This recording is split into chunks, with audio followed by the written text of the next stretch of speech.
jërë ngeen jëf auditeur de la 88.7 ñu dellu ziar leen bu baax dellu di leen jox seen wàccuwaay comme ni ñu koy amalee rek saa su nekk seen émission yi nga xamante ne nii dañuy gunge askan bi rek ci ñu gën a xam naka la ñuy amalee rek seenu mbay ci doxalin ba waaye it balaa ñuy jël yenn décision ñu mën a xam rek fan la ñuy daal di taxaw loolu nag xam ngeen ne saa su nekk dañu ciy ànd ak ñi nga xamante ne nii ñoom ñooy jokkalante waaye ñu fàttali leen ne rek tey émission bi nag mu ngi dugg ci li nga xamante ne nii rek moom mooy projet sécurité alimentaire et résilience des systèmes alimentaires au Sénégal di yëngu nag ci région yu ci mel ni Kaffrine Kaolack Fatick ak Tambacounda lu ñu mel nag amit ci li nga xamante ne nii rek moom mooy xeltu waaye it dooleel li nga xamante ne moom mooy jokkalante mbokk yi ci loolu tey nag ñu indiwaat ponk ba mu solo fas yéene koy waxtaanee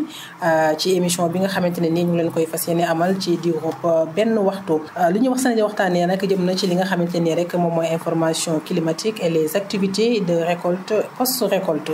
ci loolu nag duñu ci wéet mbokk yi ñu ngi ci ànd ak ki nga xamante ne nii moom mooy monsieur Arona Dia di chef station météo bu Nioro naka noonu it monsieur Babacar Badiane nekk coordonnateur technique fii ci diwaanu ONG Symbiose ñoom la ñu fas yéene sikkal waxtaan bi mbokk yi waaye waxtaan boobu it ñu fàttali leen ne nu ñu leen ko junjee noonu ca ponk ba noonu lañ koy ñëwalee ci yaatal gi dinañ wax ci li nga xamante ne nii rek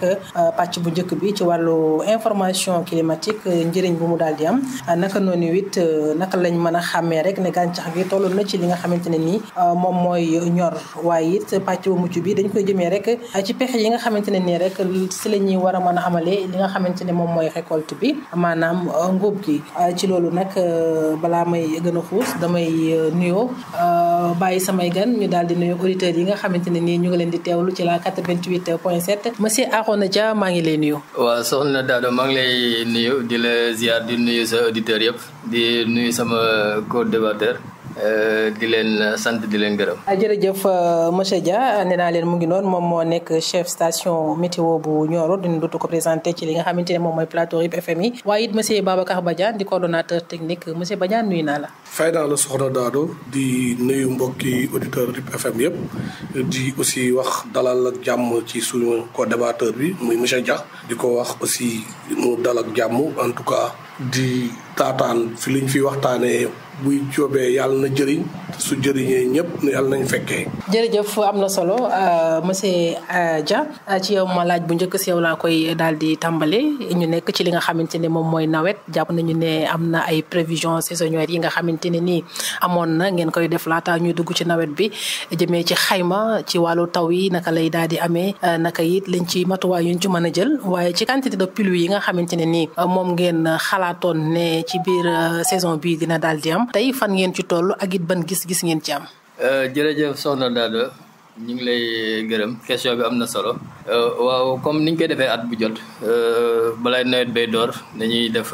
li ñuy def les prévisions saisonnières prévisions yi nag moom mooy tax ñu xam nawet bi nu muy tëddee ndax day nekk nawet boo xamante ne dina bëri ndox wala ndox mi day néew wala day dikk doomu wala nawet bi tamit day tirer en longueur nawet bu gudd lay doon. waaw ndax xibaar yi si aju yëpp si nawet bi foofu lañ koy xayma su ko defee ñu tënkal ko ñi nga xamante ne ñoom ñooy producteurs yi ak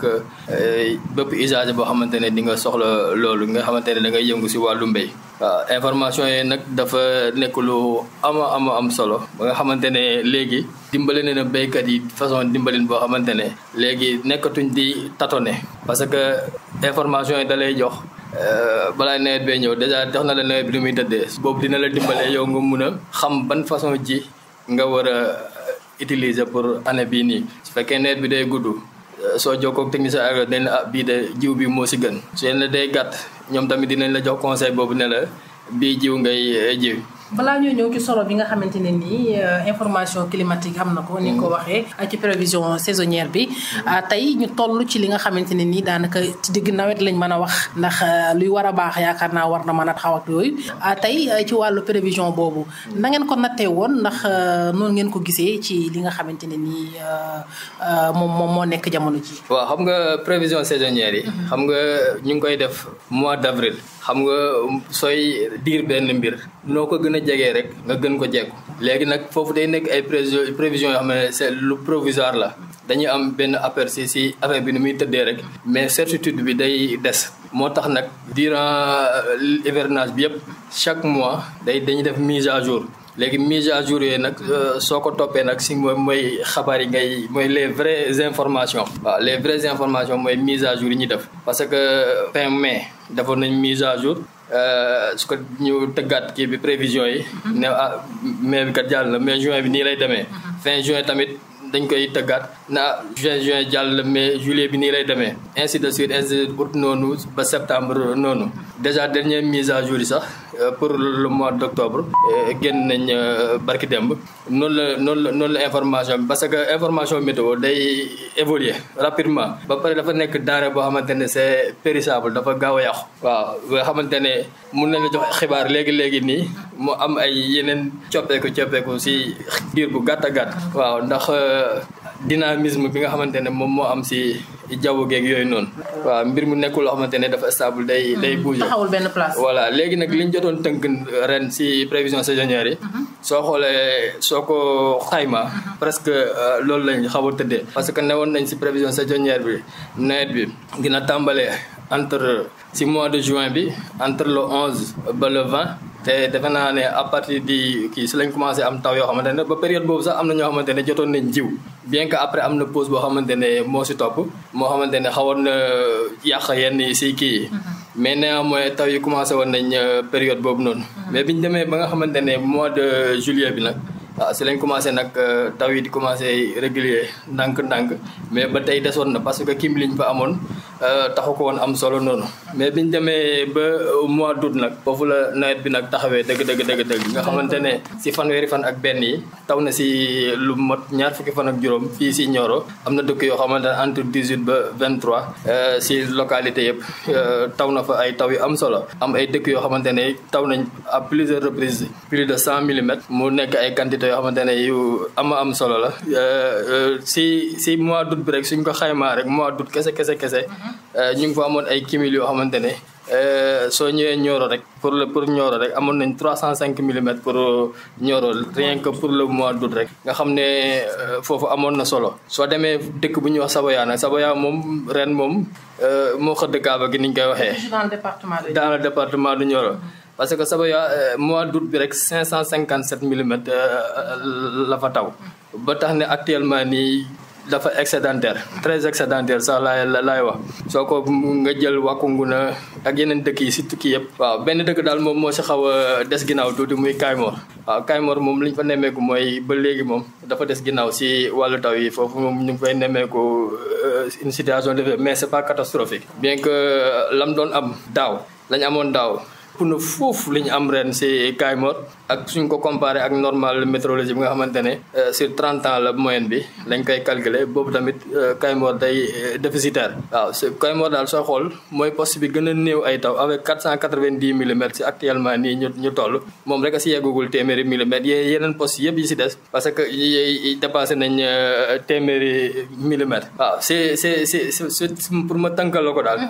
nawet bi niñ ko xayma woon daal demee na noonu parce que biñ ñëwee ba mois d'août daal mun naa ne si la nawet bi defaru parce que foofu la nit yi sooy xool si juillet bi la gars yi commencé ji mais biñ demee ba août nag taw yi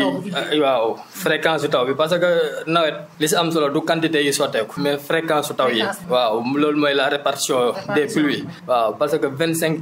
jours de pluie si weer boo xam ne fukki fan ak fanweeri fan ak benn la xam nga loolu lu am solo la waaw loolu nag presque defar na tool yi bu baax a baax waaw biñ génnee août bi nag ñëw si septembre si fukki fan yi njëkk nag xawoon na wàññeeku tuuti parce que fukki fan yi sooy xool ay cumul yu ndaw sooy xool fukki fan yooyu noonu yu jiitu si septembre Nioro ñu ngi amoon 26,3 millimètres kese la fi taw si juróomi fan yeneen dëkk yëpp noonu benn dëkk rek moom moo si génnoon si loo bi muy ñaari dëkk Wakunguna Wakunguna la waaw moom moo tawoon si ñaari fan 133 millimètres ak Santhiou Thiamène 113 millimètres si ñaari fan léegi biñ ñëwee si ñaareeli fukki fan yi muy deuxième décade du mois de septembre bi boobu tamit gis nañ taw yi cumul yi gën a yokk par rapport ak fan yi jiitu woon ba nga xamante ne yooyu tamit amoon na solo trop léegi si dernière fukki fan yi tamit tendance bi tamit continue bien que lim taw août moo ëpp fuuf lim taw septembre bi taw yi dafa wàññeeku waaw le mois d'août bi daal defe naa ne foofu la taw yi gën a amee doole waaw. leer na ni nga ko waxee ci tënk ci wàllu prévision saisonnière bi nga xamante ne nii daal di ngeen ko doon amal ñu yegsi ci nawet bi nag di daal di dox ndax li ñuy wax baykat bi ni muy soxlaa jiw di ko soxlaa engrais di ko soxlaa suuf bu baax noonu nit lay soxlaa li nga xamante ne moom mooy information climatique jàpp naa ni tey waaw solo bi nga xamante ne nii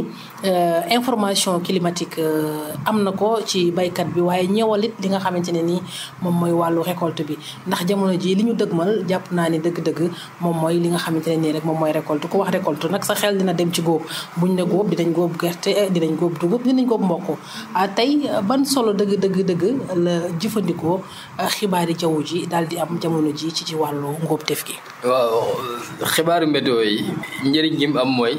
fa muy tàmbalee fa nawet bee tàmbalee ba fa muy jeexee xibaar bi dalay topp te étape boo toll rek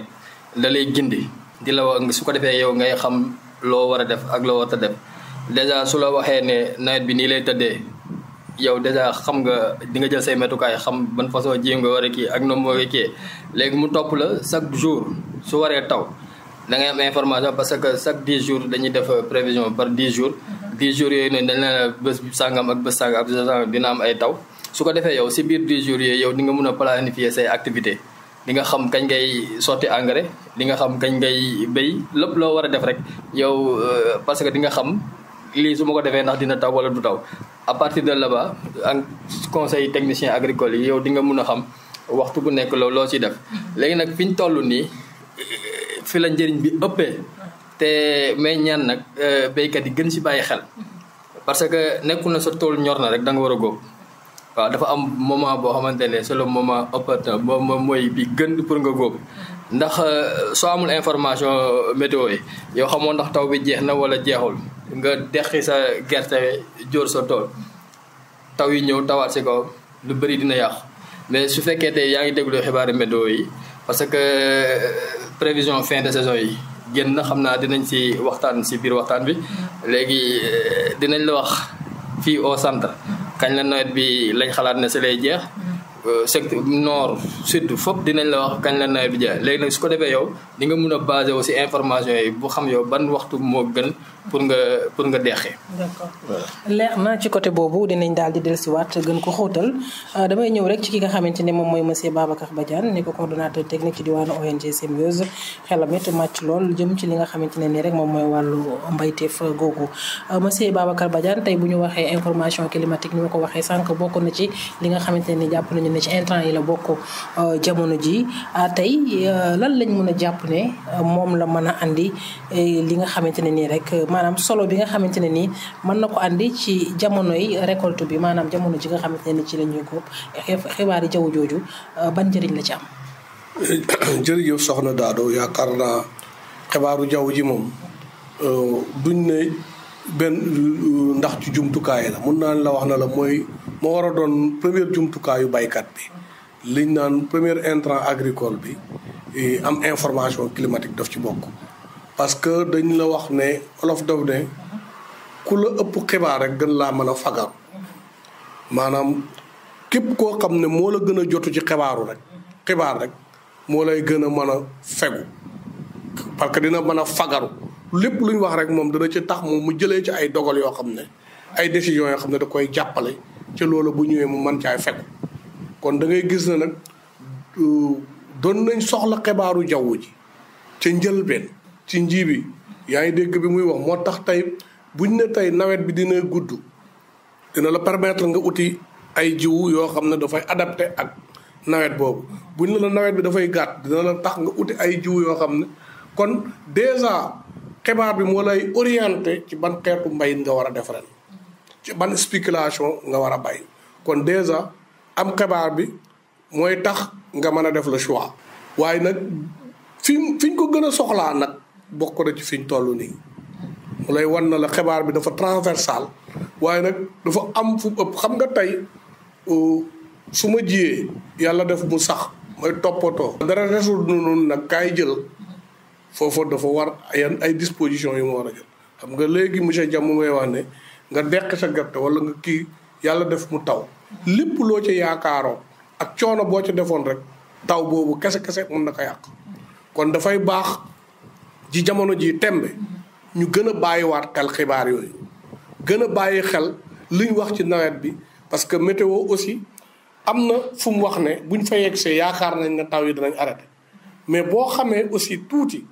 ci maam ñu aussi dafa am ay connaissance endogène maanaam dafa am ci xam-xamu maam yi yoo xam ne aussi buñ ko daan gis mun a wax ndox des na wala ndox ba tey bu ngi am te yooyu aussi dafay baax ñu utiliser xibaar boobu di ko déglu bu baax di bàyyi xel aussi encore yi nga xam ne mooy les connaissances endogènes yu mag ñi parce que buñ tàmbaleeg léegi benn bis laa gis rek mu xuy mu am brouillard keroog la arrêté mooy bi mu xuyee man jour boobu maa ngi naan ñun dañu am surtout man mi dëkkee Kaymoor xam ne ren ba tey jii yi jusqu'à présent on a des difficultés parce que nawet bi dafa yéex a installé wu ba mu fa yéex a installé wu aussi gis nañ ne aussi taw yi xaw na fa faible lool ba nga xam ne am na dugub yoo xam ne ba tey ñu ngi ci épuisation floraison ceeb yi ñu ngi ci initiation paniculaire gerte yi ñu ngi ci ay remplissage guus ak yooyu mboq yi aussi yenn ñoo ci ñor yenn yi ñu ngi ci épuisation su amoon arrêt bii précoce dana am problème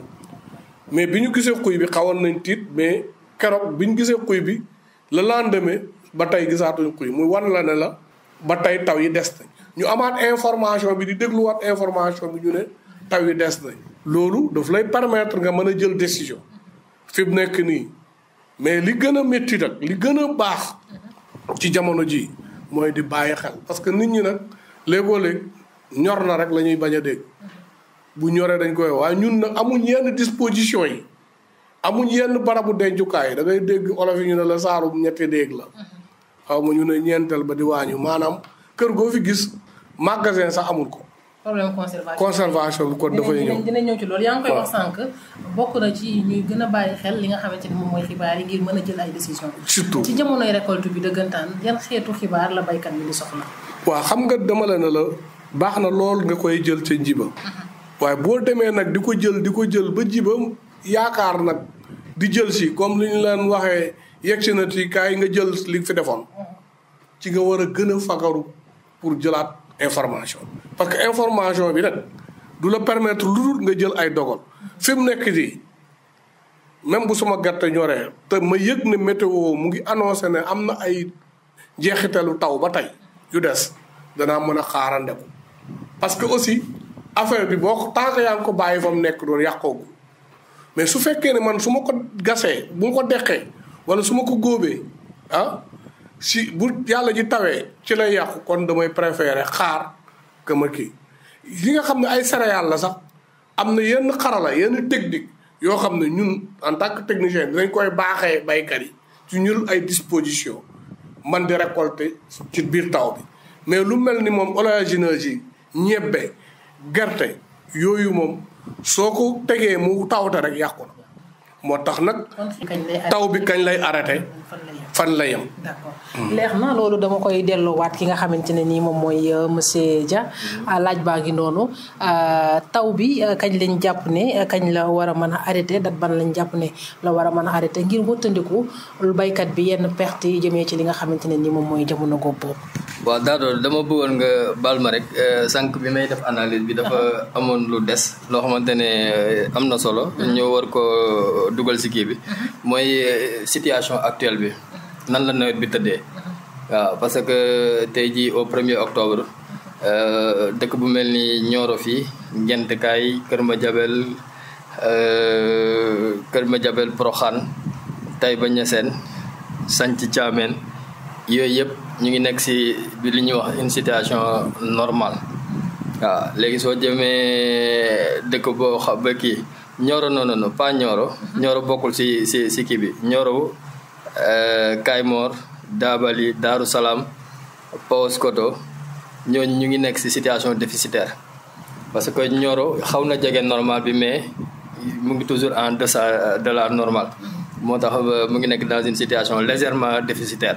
waaw parce que actuellement cumul Nioro mu ngi nekk toll ci 596,7 millimètres 7 millimètres waaw te sooy xool actuellement fin septembre normal bi mu ngi toll si 721 millimètres. waaw léegi soo avancé nawul autour de 721 wala nga toll 723 wala nga ëpp ko tuuti rek yow da ngay nekk dans une situation déficitaire. léegi soo jëlee dëkk bu mel ni Kayemor actuellement mu ngi si 490,1 millimètres si fanweeri fan ak ñaar rek la taw foofu noonu mu nekk situation boo xamante ne bu doy waar la foofu noonu taw bi foofu moom néew na fa trop. léegi par contre soo jëlee dëkk bu mel ni Wakunguna Saboya Ndramé Escale Kër Maba yooyu dañ nekk si ak Kër Madiabel ñooñu ñu ngi si benn situation bi ñëw excédentaire parce que ñooñu dépassé nañ normal bi. waaw parce que tey jii nii soo jëlee Saboya mu ngi toll si 968 millimètres. waaw kooku am nañ yaakaar ne balaay nawet bee jeex sax dina atteindre 1000 millimètres yi. waaw nga jël dëkk bu mel ni Wakunguna mu ngi toll si 835 millimètres nga jël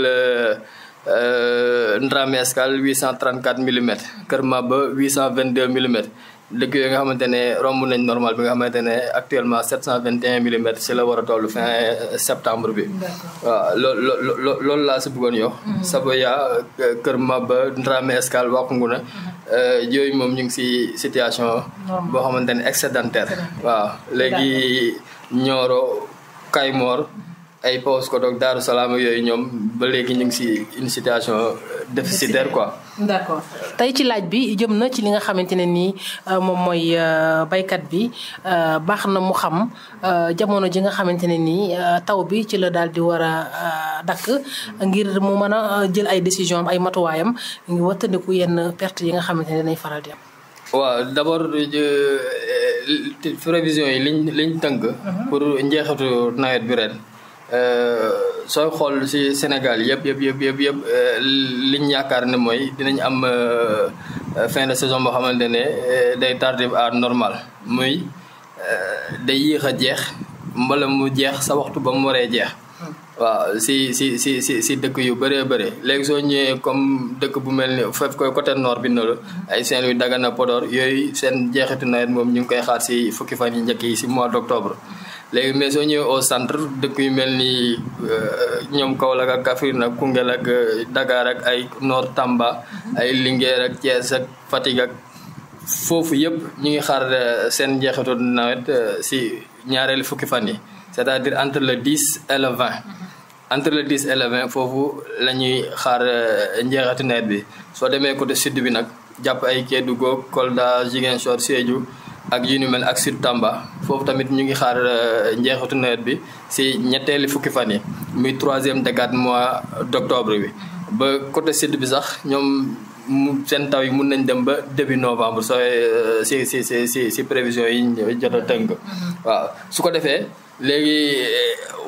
moment bi nga xamante ne comme ñu ngi nekk au nord au centre ici.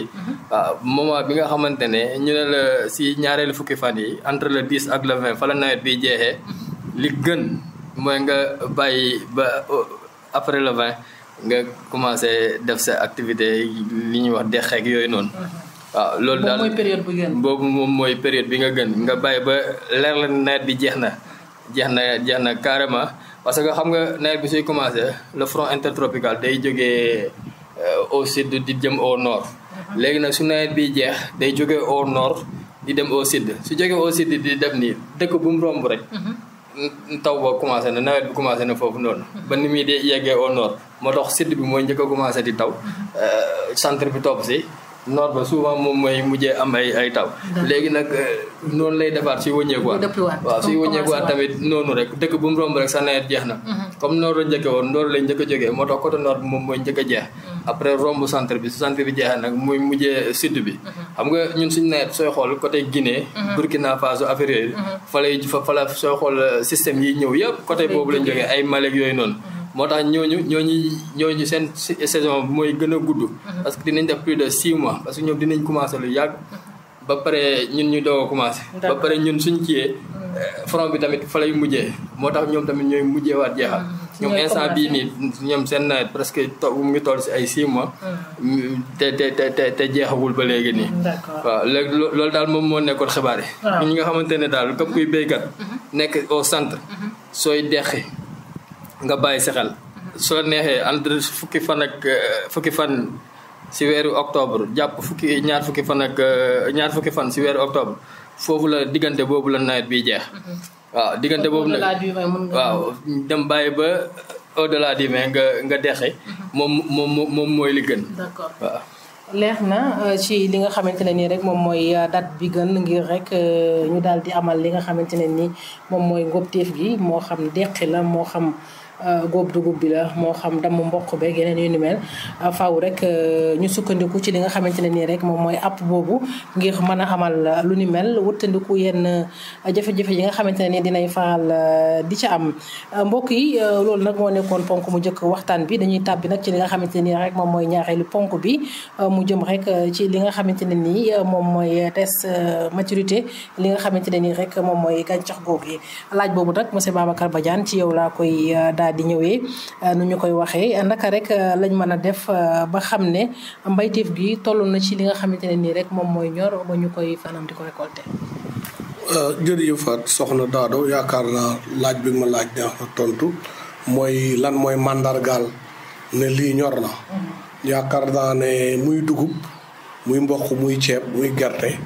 moom li tubaab di wax ay plante annuelle lan maanaam moom dafa am app. maanaam fi mu ko jiyee fi muy kii bu ci nekk dafa am cycle de vie maanaam boo xoolee variétés yi gën a bëri fii ay variétés de 90 jours lañ ay juróom-ñeent fukki guddi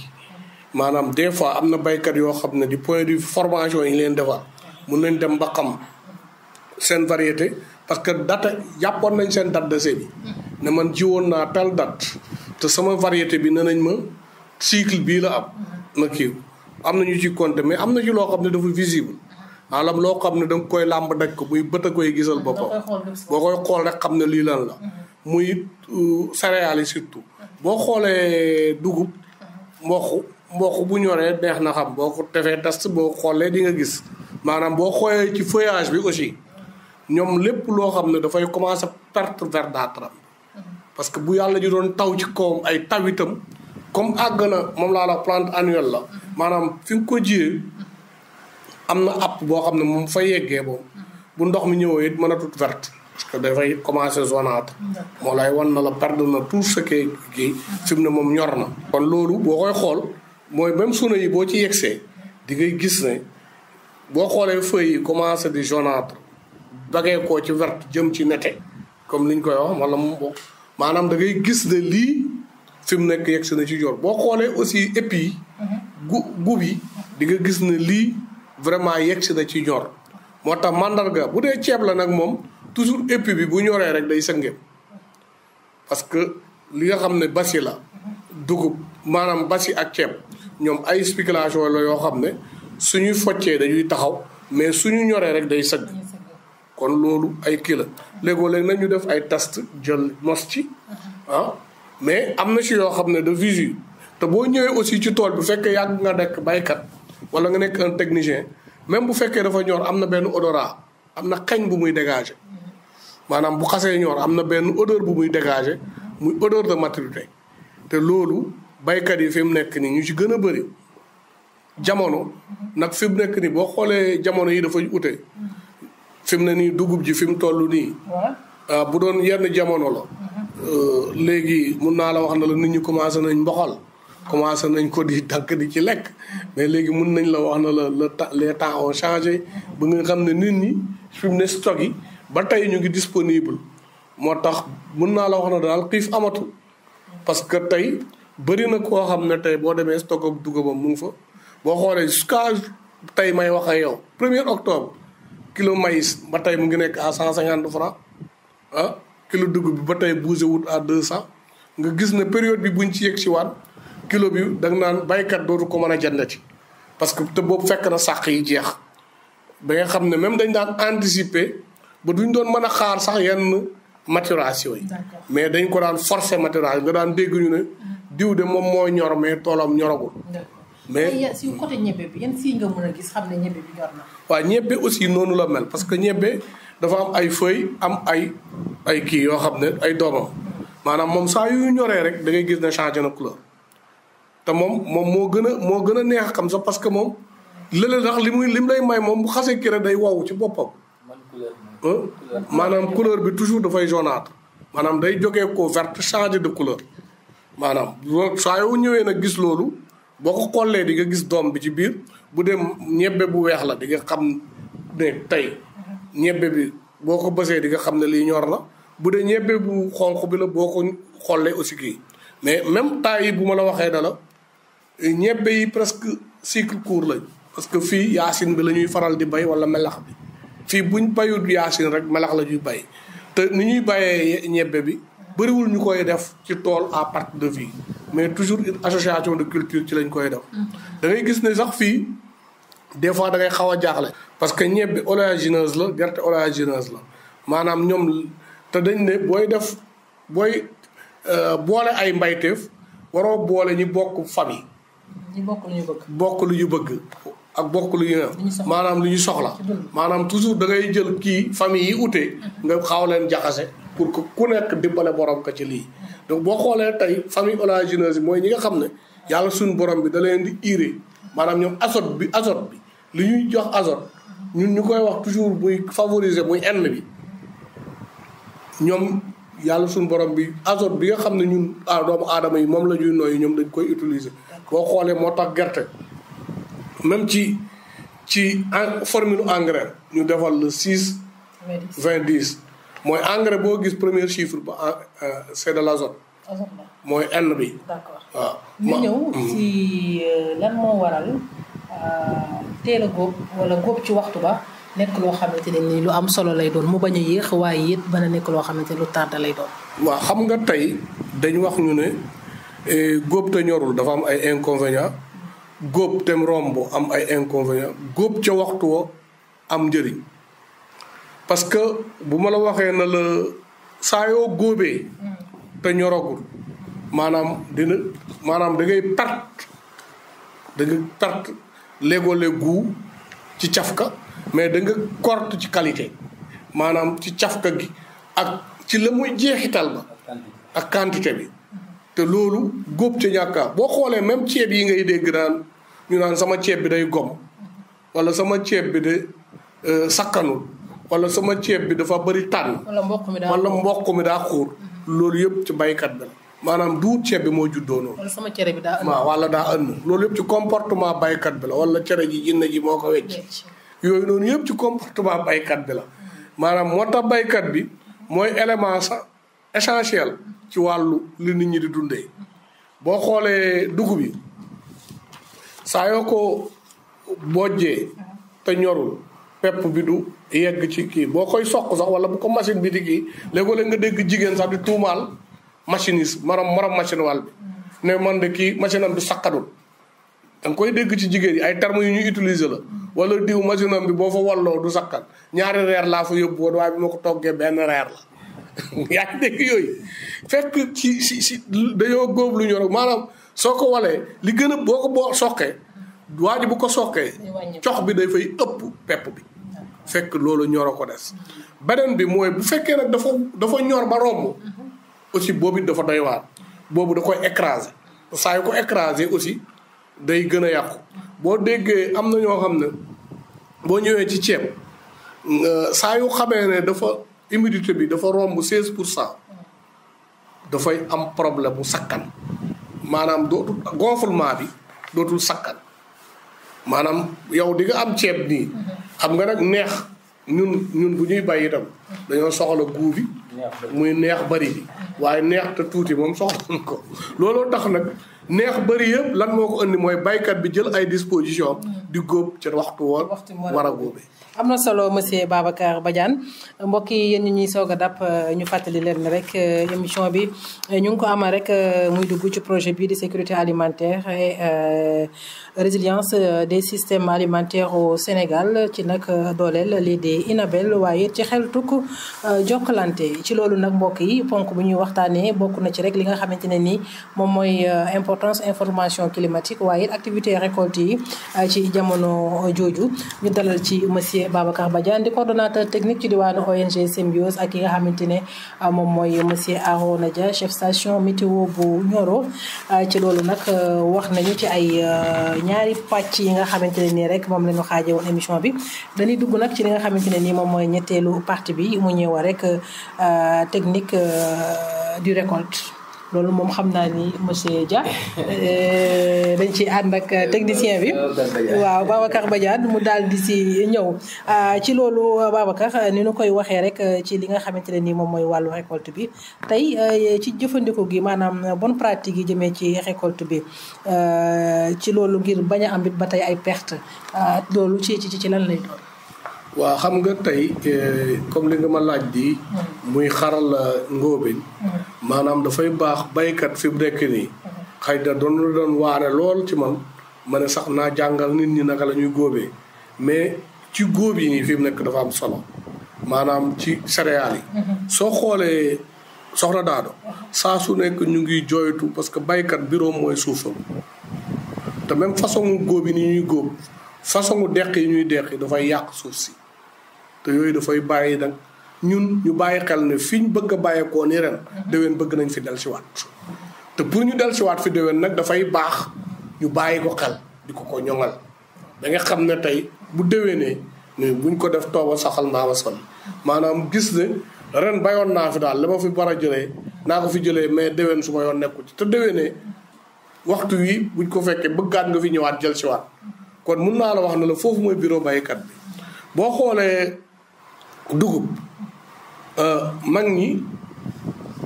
du wutoon dañoo amoon kattan wala dañoo bëggoon ñemewoon mais dafa amoon luñ doon conserver maanaam ñoom gëm nañ ne fii mooy seen bureau danañ fi jël si ren li ñu fi defoon mais danañ ko bàyyi xel ba nga xam ne déwén li ñu fi def bu gën a baaxal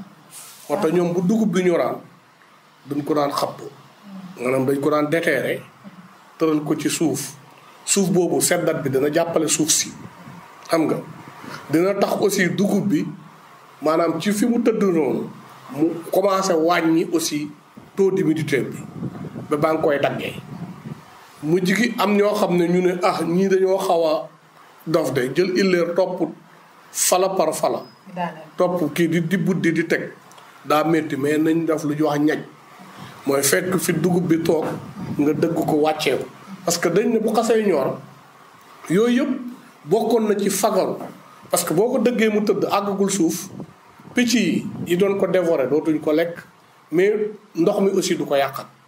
maanaam ñu ngi ñacc xam nga système yooyu moo fi nekkoon ku xappatoo rek da ngay jag jëm ci dugub bi mais léegi lan la gars yi di def mooy ooloo ñu ne xam nga luy oolo mooy fekk ko fi mu taxaw noonu da ngay seen tool bu góob ba pare ba takk ko yóbbu saa yoo demee seen tool baa ngi taxaw dugub jaa ngi taxaw maanaam kooku tey bëri na. waaw xam nga da nga wax bu njëkk dañ daan intensifier mbir mi. mais léegi nag agro business. agro business gars yi bëgg nañ jógee koo ci àll bi sama genre bi bu tasee te main d'œuvre agricole bi aussi day. waaw mais aussi day tax nag gis nga lekk bi ñu maam yi bàyyee doon muy suuf si maanaam dañ ko war a sauvegarder. mais maam yi li ñu doon def noonu c'était pour ñu conserver. fertilité sol boobu. xam nga tey ma jël dugub ma xapp ko. dindi naa racines yi xoolal gis nga déjà racines yooyu racine dugub boobu déterré naa ko teg ko de côté jëlaat gattax boobu ma teg ko ci suuf léegi rayon soleil yi noor bi yëpp bu ñëwee ci gattax gi la ñuy tappeew di yegg gis nga li nga xam ne tey élément nutritif yi newoon ci gattax bi day wàcc ci suuf bi lalu xam nga su may défricher dafay gaaw ci man gën a yomb ci man mujj gi ñuy ñañ ba tey mais boo xoolee tey ci boo demee ci arachide parce que ñun boo xoolee ci gerte fu ñu bayoon gerte fu nekk dugub lañ fay taamu di bayaat fu ñu bayoon dugub ñu taamu fa dafa bay gerte wala mboq. mais li may wax ni baykat yi ñu ngi may déglu ñu bëri léegoo léeg ji mu ñàkkaa sax bi des fois li koy gën a bëri mooy gattaxu suna yooyu ñuy bàyyi ba nga xam ne booy ji gerte gi da ngay fel lu mel ni ay pakk sunu yu bëri nga ñëw ci benn tool mën nga fa dajale lu man ñeenti saret ci ay pakk dugub yoo xam ne gerte parce que léegi dañoo am habitude di jël engrais di ko def ci kii bi te loolu dafay gën a yokk le nombre de taal gën a dooleel ren yi mais bu fekkee nag déterré woo ko bu boobaa booy ji mu ñàkkaa sax yooyu ci kaw ren balay dégg fi mu ne nag li ñuy def mooy oolu ko bàyyi ko noonu dugub bi gënul parce que dugub bi ba tey jii moom pare nga ci jël nga moom la nga soxla woon ci moom waaye moom mu ngi jëfandikoo suuf si ba tey bàyyeewul mu ngay jëfandikoo leer na Babacar ci li nga xamante ne nii rek moom mooy jumtuwaay bi gën ngir ñu jëfandikoo ko ci li nga xamante ne nii moom mooy wàllu góobteef bi jëmee ci lu mel ni mboq dugub ak li nga xamante ne mooy ñebbe lan la waaw xam nga léegi boo xoolee dugub bi surtout parce que jamono ji kuy wax dugub bi ngay gën di wax parce que fi ma bala maa may def émission bi rek am na ku may jokkoon mu ne mu ñun suñu zone commencé na. commencé nañu góob déjà. ban zone la. tey bi may waxee yow ni zone Ngayeen am na ñoo xam ne commencé. ñooñu Gaye lañ sant dañoo yàkkamti cere ji rek. non mais am na beneen yeneen zone. yeneen zone boo duggee même zone Kër Maba bi di. bëri nañ mun naa la wax ne la. département maanaam léegi dugub bu bees bi. gars yi bëgg nañu folli bu njëkk bi. kii ko parce que aussi am na suma genre gi léegoo léegi bu bees bi la ñuy gën a taabu bu xasee ñor. waaw parce que mais. jumtuwaay ban moo gën ci jëfandikoo ko. maanaam fii dafa am fii ci jëm ci wàllu dugub benn jumtukaay la ñu yor mooy gannaaw bu ma la waxee pratique yooyu. pratique yooyu toujours à main lañ ko doon defee. illeer wala nga yor sa kub di ko caggee bu ko mooyee lu ñu wax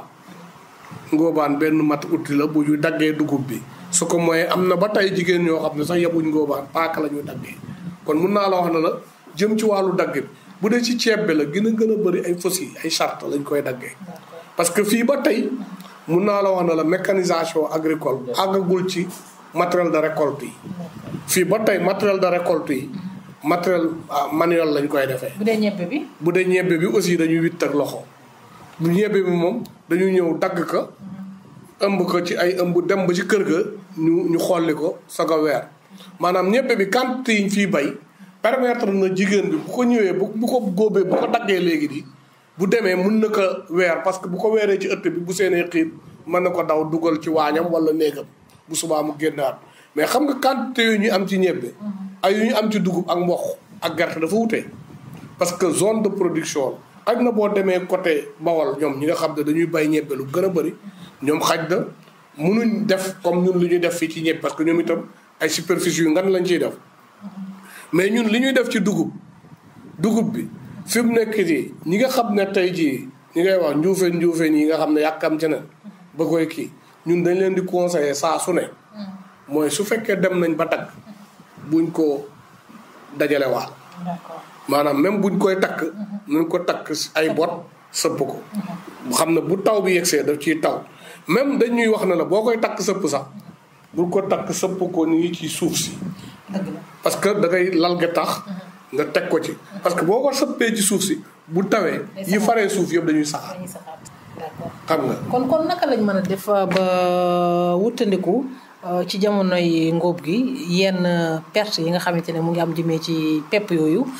ci lu ci mel ni ñu am ay toj ay damm-damm wala sax ñu am benn contamination bi ci yeneen yi nga xamante ne moo nekk ci tool bi. xam nga yooyu yëpp mën naa la wax na la bi ci ëpp pexe mi ci ëpp daal. mooy di déglu xibaaru jaww ji. xam nga tey monsieur Dia baaxee nañu waxal nañu aussi nawet bi ni muy déplacé woo. ne dafay commencé ba jëm ba jéeri suy ñib si aussi maanaam fa mu mujjoon fa lay njëkk a déparé kon fi mu mujjoon bàyyeekoo fa lay mujjee yegg si te bu fa mujjee fu mu jaar rek mu taw kon gis nga ne ñun ba Saalum giir yi ñu ngi ñuy waaye xel de li ko dalee fukki fan ba ñaar fukki fan ci weeru octobre bii séentu nañ ne ci la ñu nawet maxtaar lañ la jox fourchette boobu ñu jox man dama naan mën naa taw le 10 mën naa taw le 11 mën naa taw le 12 mën naa taw sax le 20 man baykat bi. naa jëfandikoo xibaar boobu. ma ne man de su may góob danaa taw danaa commencé le 25. man ci sama planification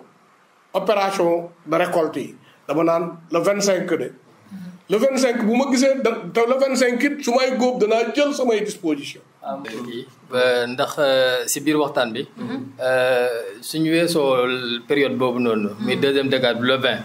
foofu tamit si dëkkaan yi ay mun nañ nemmeeku tamit ay pluies loo xamante ne ay pluies yoo xamante ne c'est localisé local si benn localité rek mun na am développement local mu sotti fa waaw mais du nekk taw yoo xamante ne taw yi wër la wala yu daje waaw si mun na ñëw si benn dëkk nii rek si période boobu noonu troisième décade bi noonu mu am ay taw yoo xamante ne mun na taw si dëkk bi nii ndax conditions yi su réunir rek mun na ko fa sotti quoi. te loolu mun na indi yàq moom moo tax ma bëgg ko conforter si li muy wax noonu. nga xam ne ba si troisième décade bi. mun nañu am si yenn dëkk yi ay taw. waaw si centre bi fii. ba tey ci wàllu ngóobteef gi. influence bi nga xamante ne jëm na ci wàllu condition bi ci xarale gi ba tey. ci humidité bi maanaam yenn nukaay bi guusaay bi jëmee ci wàllu tàngaay bi lan la mën a andi ci li nga xamante ne moom mooy ngóobteef gi. waaw xam nga ngóobeef moom. dafa soxla lumière comme ni gàncax gi soxla woon. dafa soxla maanaam tey barab bu sell maanaam dafa soxla li ñuy wax loo xam ne da leer loolu noonu yëpp tey jii booy góob da nga ko war a bàyyi xel comme li nga wax nii xam nga ñun lu xuur amuñ aada di ko sàddi waaye lu xuur mooy lu périmé su mbir mi xuuree rek baaxatul mën naa wax na dat àpp ba jeex na maanaam da ngay gis loo xam ne niñ ko conservé maanaam durée de préservation yi àggagut ca mu yàqu parce que niñ ko conservé mais baax te mun naa la wax na la buñ bàyyiwul xel guusaay surtout ci jamono ji ñu nekk ni li gën a yàq suñu kii bi du naaj bu bëri mais guusaay moo koy gën a ñun guusaay lañ gën a ragal fi mu ne même boo demee ci suñuy magasin yi balaa may dugal sax magasin bi dara war naa désinfecter magasin bi ubbi ko tàngal ko sax même s'il le faut sax comme ni ñuy cuuraayee suy dégg yi fële waa aaju cuuraay mais nga taal ko sax dina ñëw ci technique de stockage yi. dinañ ci ñëw ci côté boobu. moo tax mun naa la wax ne la guusaay lañ ci gën a ragal. xam nga maa la doon wax léegi mën a la. même bu ma ne damay góob. le 25. su may góob dama bàyyi xel. ne man kat. ci zone centre bi laa nekk. waaye ba tey ji mën naa enregistrer ay taw maanaam il faut ma am déclic boobu ne dañoo nekk ci phénomène changement climatique. buñ ne variation climatique nag. ñii dañoo am ay unité de mesure rek ak ay unités yu ñuy nattee même des fois da ngay gis yoo xam ne nii tey dafay gudd ñun noor bi dañuy toog rek mu taw mu nekk ay pluie hors saison yoo xam ne nii man xaw ma comme man li may bay moom laa yaakaar. même bu ma demoon bala 30 octobre su may góob danaa bàyyi xel toutes les dispositions danaa ko bàyyi pour que man kat fi mu ne nii accident 30 octobre mais bu doon taw sax jël naa disposition yoo xam ne sama dugub ba du yàqu wala sama gerte ba du yàqu wala sama mboq ma du yàqu surtout ci wàllu góob bi dañuy gis ay ngóobteef yuy faral di am na ñenn ñoo xamante ne nii dañuy def récolte collective familiale dafay am tey loolu tamit naka lay daal di demee ak it naka lañ ko war a mën a defee ba mucc ay waaw xam nga mun naa la wax na la xam nga dafa am pour ñu ne améliorer la production et la productivité maanaam rendement yi aussi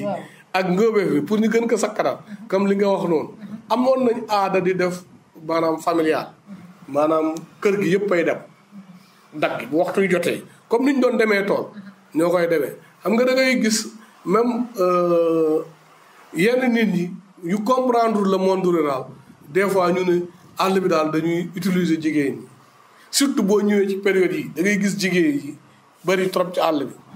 mais mun naa la wax ne la période bii yi des fois même dugub lu xaw a jafe la même des fois dañuy wax ne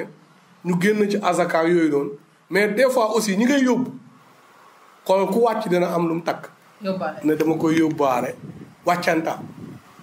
am nga système wàccantaal boobu ñun mënuñ ko fi diidi te loolu. xam nga dañ lay tegal sa loxo ci wàccantal bi. waaw da nga ne moment bii jigéen ñi dañuy bëri si àll bi. dañuy bëri si àll bi wàccantal bi moo ko gën a motiver. ci début ba ñoo doon bay ba pare avant ñu egsi si wàccantal bi. Babacar département xaw ma fi Sénégal la ñu nekk xam nañ réalité yi jigéen ak xale nga fay fekk. si bu ñuy ruuj bu ñuy ji bu ñuy bay ba ca góob ba nag. yow tamit dama lay d'accordal benn mbir. maanaam Saalum. boo demee tey ci calendrier des activités agricoles boo demee ci loolu dafa am ay activités loo xam ne spécifiquement homme am ay activités spécifiquement femme boo xoolee ruuj c'est destiné spécifiquement homme. mais xale yaa koy def. waaw même bu dee xale yi doo gis xale yu jigéen yuy dem di ruuj. taal àll bi rek di dem. waaw moo tax ma ne la doo gis xale yu jigéen yuy dem ruuji su fekkee dañoo ñëw ci sëbi li ko dalee ji ba labour góor ñi ñoo koy def mais bu ñu yeggee ci sarclage. Babacar jigéen ñi dañuy téye machine. yow xam nga loolu xoolal xam nga dama la toute règle a des exceptions. maanaam tey man ma nekk un père de famille boo xam ne yàlla daf ma nattu ma am ay jigéen yi kese. jigéen ñi am compréhension ne sumu papa de. mu ngi ko war a dimbali. yooyu saa yoo ko gisee ci tool rek. c'est des cas yi ay exception la. d'accord loolu entre parenthèses la wàccantal bi nu ko waxee. waaw mais li ma la bëgg a xamal mooy temps yi te loolu dafay wàññi produit maanaam loolu yow doo ko mën a natt. yow doo mën a natt tey ne ñaata ñu fi xëy si par jour. quantité bi ñuy jël noonu doo ko mën a mesurer. ba mu tey soo doon ko laaj rendement am wala production am bi moom la nga xam ne moom la fa jëlee rek loolu lay mesure te moom mesuré wul perte post récolte yi mais ci biir perte yooyu noonu. ñu ngi wax perte post récolte yi mais loolu ay perte la ci. le fait que tey ma yóbbu 10 femmes sama kër même su may jabar. samay soxna. ñu wàcc maa leen di dundil maa leen di nourrir mais ñu wàcc ku nekk takk benn takk ne wàccantal. soo demee si seen ruq yi si seen kër yi da ngay fekk bu jigi koo xam ne ngar lay mujj am si. loolu xam nga mun naa boo demee si mboq mi c'est pareil soo demee si gerte gi c'est pareil. xam nga li ma la bëgg a yëgal. moo tax am na ñenn ñoo xam ne dañoo ut ay alternative maanaam ñoom léegi dañuy contractualiser ak des GIE. am na dëkk yi léegi ay organisation ay daayira ay ASC yoo xam ne ñoom dañuy ñëw ñu waxante yow tool bi. noonu tool bi pour ñu góobal la ko te ñu pay 50 000 nga fay leen 50 000 ñoom dañuy ñëw góobal la lépp takkal la ko sëppal la nga ñëw ramasser fay la. xam nga foofu tey doo fa am kenn du fa jël wàccantal waaye am na tey koo xam ne moom amul possibilité la boobu noonu. moo tax même ngay joxe ay données fiables données yu wér ne sama tool bi nangam la génne. du yomb mboq mi bu xasee ñor ba baa koy wawal ku romb damm. am nga borom kër gi ku yëg ne mboq mi ñor na di nga dem wane ne maa ngi fa doon bay loolu loolu yëpp tey mun naa la wax ne la sakkanalu tut day indi ay perte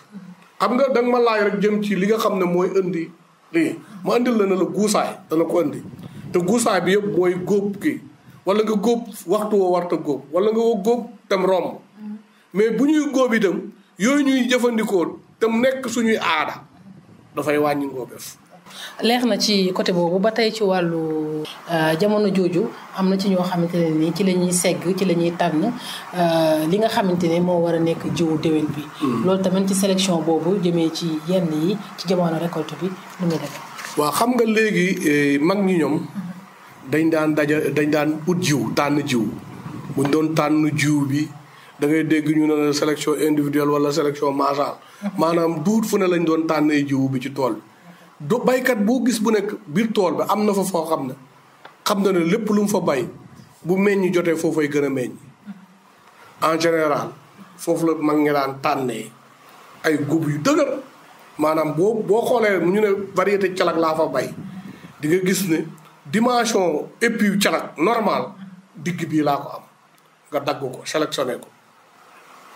boo ko paree tagg loolu moom la mag ñi daan tuddee otaj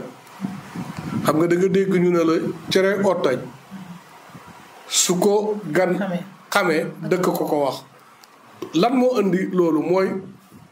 suñ demee ba di ko cere rek coono ñëw na maanaam day fekk grenier bi jeex ñu jël otaj dañ dencoon jëmale jiw na njëriñ la nga fekkee xam nga balaa maay denc jiwu déwén day fekk sama biir bi fees en général mag ñi nag ñu ne wàcceel oto ci far ñu def ko cere. nag bu fekkee gan gi ñëw na ba nga xam ne ñii de tey seen kii ba lañ kii kon dëkk ka ko wax maanaam loolu la ñu ne mais boo xoolee en général mag ñi muy mboq muy dugub muy basi dañ ko doon jël sélectionné ko noonu. tànn ko ba mu baax ñu boole ko takk ka daan ko wékk ci biir waañ yi. boo xoolee sax en général ci ko doon wékk ci puju néeg bi. surtout jëm ci waañ yi. ci biir waañ yi. ak fumier bi dégagé wu foofu. loolu tamit lan la fumier boobu boo xoolee tey boo demee tey ci néegu ñax yi.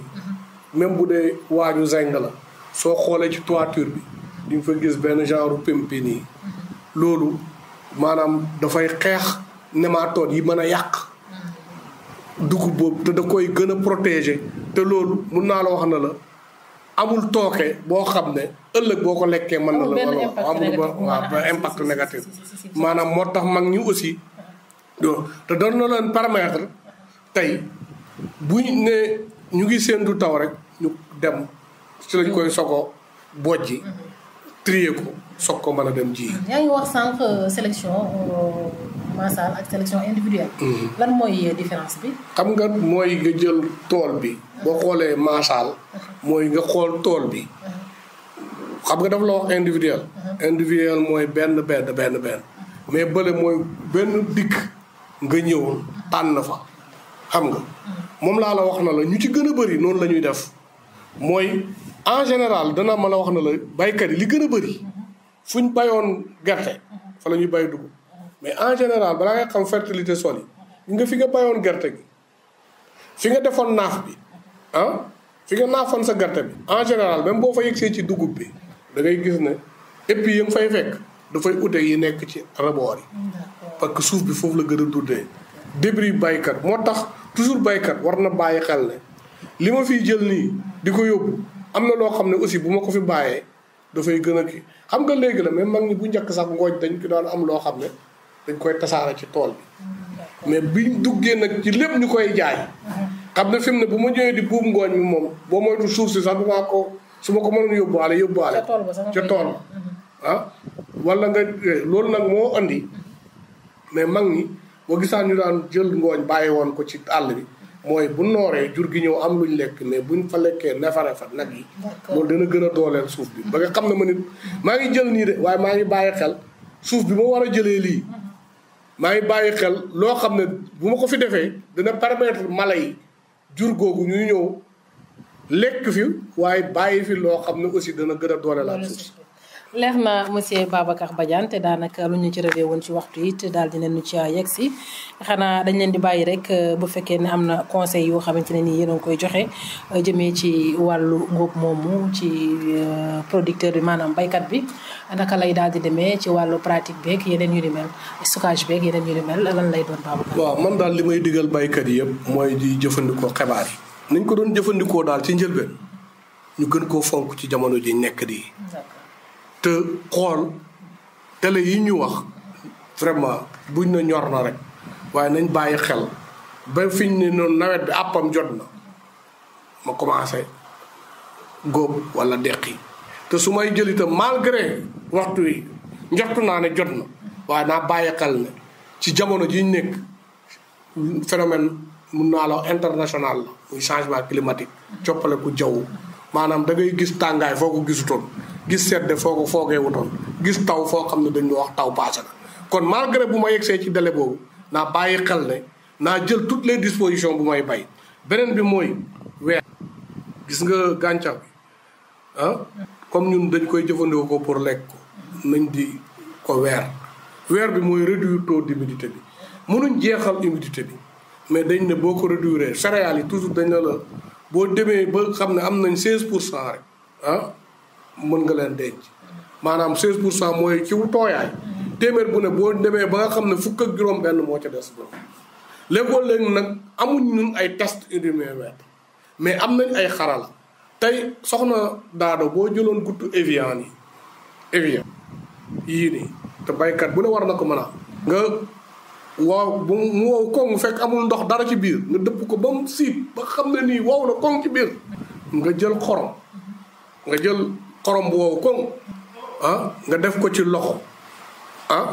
nga def ko ci bidon bi nga jël ci pepp bi ci dugub ji wala ci mboq mi wala ci ceeb bi nga jël ko sotti ko ci Evian boobu ba mu nekk à moitié nga yëngal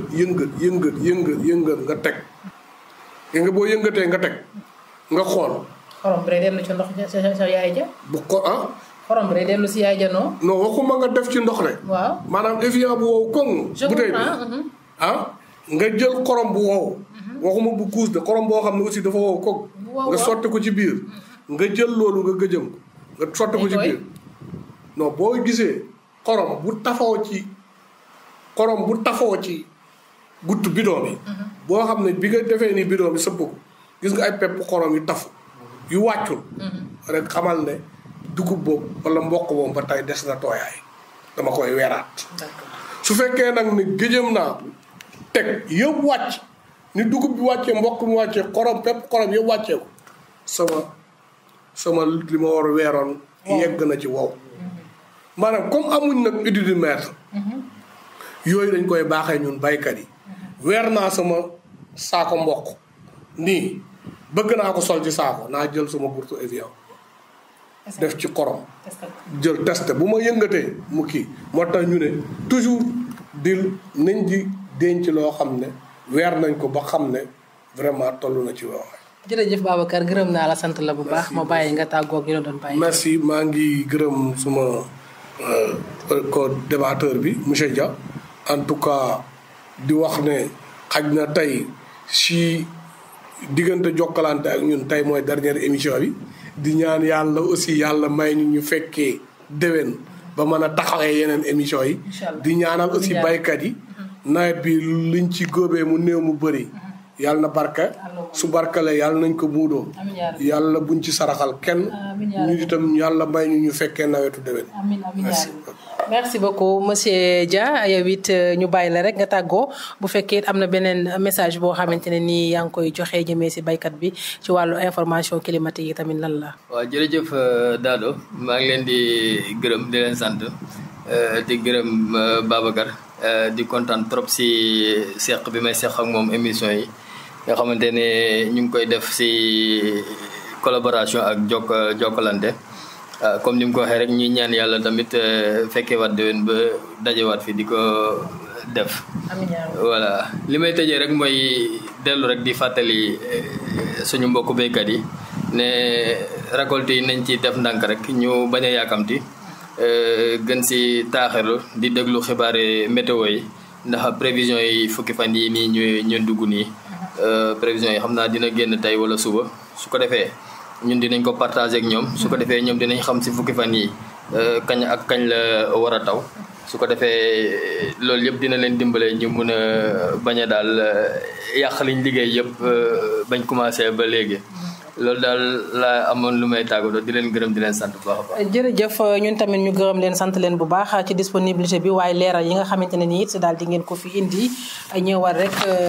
li nga xamante ne moom lañ doon waxtaanee di rek information climatique et les activités de récolte post récolte mbokk yi ñu fàttali leen rek ñu ngi dalaloon ki nga xamante ne nii moom mooy monsieur Arona Dia nekk chef station météo bu Nioro naka noonu it monsieur Babacar Badiane coordonnateur technique fii ci diwaanu ONG Symbiose. ginnaaw bi nga xamante ne nii nag yéex nañu suñu thème waxtaan ci def ko ay pàcc bu ci njëkk bokkoon na ci rek li nga xamante ne nii moom mooy information climatique bi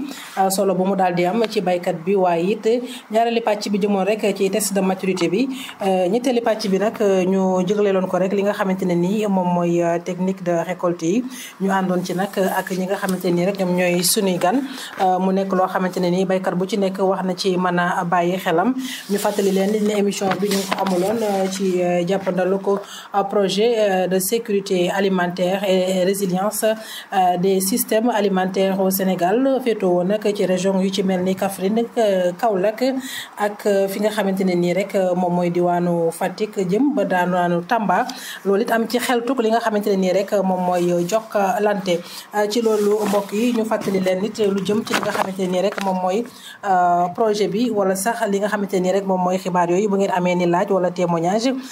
ci émission bi wala ci li nga xamante ne nii rek moom ngeen daal di soxla ci ay xibaar ban ngeen a def 33 879 30 68 33 879 30 68 su ngeen déggee bip bi rek man ngeen fay bàyyi li nga xamante ne nii rek moom mooy seenub laaj su ko defee rek ndaw ya fa nekk dinañ leen di daal di tontu ñu bàyyi xel bu baax a baax ci wàllu stockage bi bàyyi xelit ci li nga xamante ne nii rek ñoom la ñuy amalee góob bi ci conservation bi maanaam dencin bi ba nga xamante ne nii rek dinañ daal di wuttandiku yenn perte yi nga xamante ne nii ñu ngi faral di am ci lii di wàllu góobteef googu ndax nekk na jamono joo xamante ne nii